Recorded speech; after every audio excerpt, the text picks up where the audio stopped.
అందరికీ hi, welcome back to my channel. ఈరోజు మేము అరుణాచలంకి వెళ్దామని టికెట్స్ బుక్ చేసుకున్నాము. గురువారం రోజు ఈవినింగ్ సికింద్రాబాద్ నుండి పద్మావతి ఎక్స్ప్రెస్ 6:45కి స్టార్ట్ అయ్యాము. అక్కడ నుండి నెక్స్ట్ డే మార్నింగ్ 1 అవర్ లేట్గా ట్రైన్ వెళ్ళింది. 7:30కి రీచ్ అయ్యాము.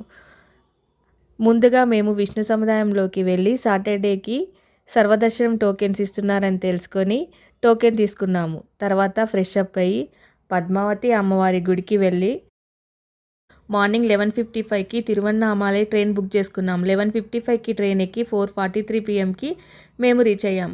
అక్కడ నుండి ఆటో తీసుకొని అరుణాచలం వెళ్ళాము. అరుణాచలం అక్కడ నుండి 10 కిలోమీటర్స్ ఉంటుంది. ఆటోకి 100 రూపీస్ ఛార్జ్ చేశారు. గుడి దగ్గరికి వెళ్ళి అక్కడ రూమ్కి 1500, లాకర్కి 150 చెప్పారు. ఇంకో దగ్గర 100 రూపీస్ లాకర్కి చెప్పారు.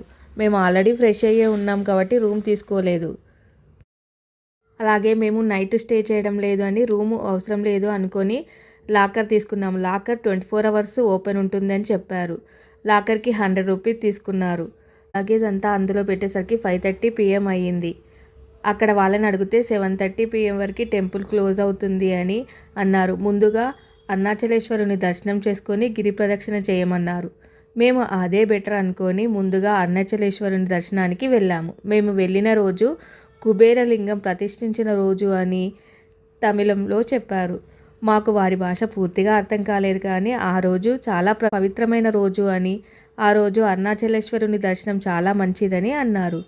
అరుణాచలం హిస్టరీ ఏంటంటే, అరుణాచలం అంటే ఎర్రని కొండ అని అంటారు. పురాణాలు అరుణాచల క్షేత్రం శివ ఆజ్ఞ చేత విశ్వకర్మచే నిర్మించబడిందని, దాని చుట్టూ ఉన్న అరుణాని పురము నిర్మించబడిందని పురాణాలు చెప్తున్నాయి. ఇది అగ్నిలింగం అని, తేజోలింగం అని అంటారు. అరుణాచలం జ్యోతిర్లింగం కనుక ఈ కొండ చుట్టూ ప్రదక్షిణ చేయడం సాక్షాత్ ఆ పరమేశ్వరుని చుట్టూ ప్రదక్షిణ చేసినంత పుణ్యమని అంటారు. ఇక్కడ అరుణాచలం కొండ మీద దీపం వెలిగించనీకి అమౌంట్ తీసుకుంటున్నారు. మేము కూడా ఆ దీపం వెలిగించనీకి నెయ్యి కోసం అమౌంట్ ఇచ్చాము. తర్వాత దర్శనం పూర్తి చేసుకొని బయటకి వచ్చాము. రాజగోపురం దగ్గర దీపం వెలిగించి అరుణాచలేశ్వరునికి మొక్కుకొని గిరి ప్రదక్షిణ స్టార్ట్ చేశాము.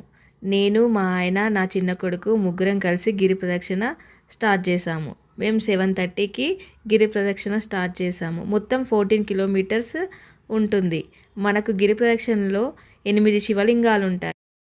గిరి ప్రదక్షిణ ఎడమవైపు నుండి స్టార్ట్ చేయాలి. గిరి ప్రదక్షిణ మొత్తం 14 కిలోమీటర్స్ ఉంటుంది. గిరి ప్రదక్షిణలో 8 శివలింగాలు ఉంటాయి. మొట్టమొదటిగా ఇంద్రలింగాన్ని దర్శించుకోవాలి. 8 లింగాలు కాబట్టి అష్టలింగాలను కూడా అంటారు. 8 లింగాలను దర్శించుకుంటూ అలాగే మార్గమధ్యంలో చాలా టెంపుల్స్ ఉన్నాయి. అన్ని టెంపుల్స్లో దర్శనం చేసుకుంటూ దీపాలు కూడా వెలిగించుకుంటూ వెళ్ళాము. ఇక్కడ మార్గమధ్యంలో అన్ని రకాల ఫుడ్ దొరుకుతుంది. మేము మ్యాంగోస్ బాగున్నాయని మ్యాంగోస్ తీసుకున్నాము. తర్వాత అగ్నిలింగాన్ని దర్శనం చేసుకొని అక్కడ కూడా దీపాలు వెలిగించాము.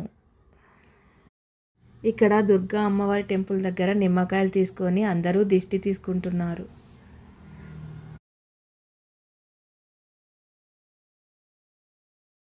తర్వాత యమలింగాన్ని దర్శనం చేసుకున్నాము. ఇక్కడ కూడా దీపాలు వెలిగించాము. శివనామస్మరణ చేసుకుంటూ నడుచుకుంటూ వెళ్ళాము. ఇక్కడ ఒక దగ్గర రాళ్లతో ఇలా కడుతున్నారు. ఆ రోజు స్వామివారి ఊరేగింపు జరిగింది. మేము కూడా అందులో పాల్గొని ముందుకు నడుచుకుంటూ వెళ్ళాము.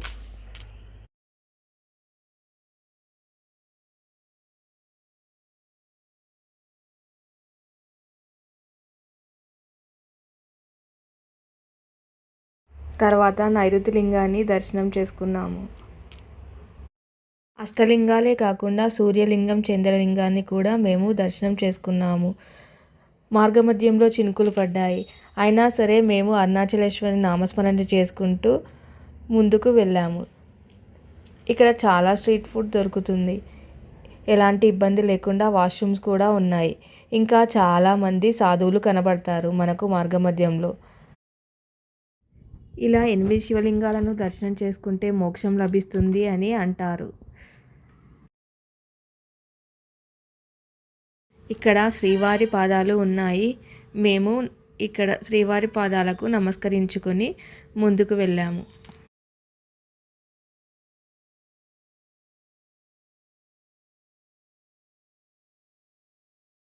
మధ్యలో శ్రీ లక్ష్మీ కుబేర దేవాలయం ఉంది.